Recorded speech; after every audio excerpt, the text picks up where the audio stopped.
Well, nag-file ako ng case against yung mga sinasabing ex-Marines at saka kay Attorney Baligod at kasama si Mike Defensor.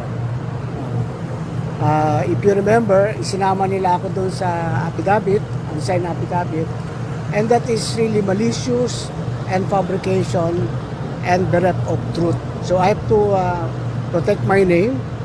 I have to defend my honor because I will not sell my name to anyone or to any amount.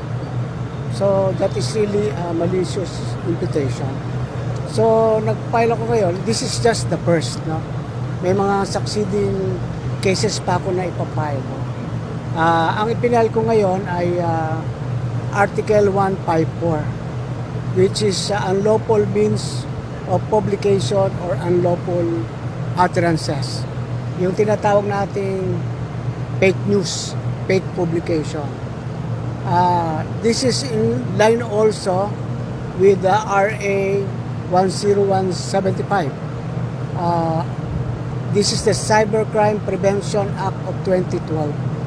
That is, if you are uttering any publication, lithography, or using the means of information and communication technology for any false information, that would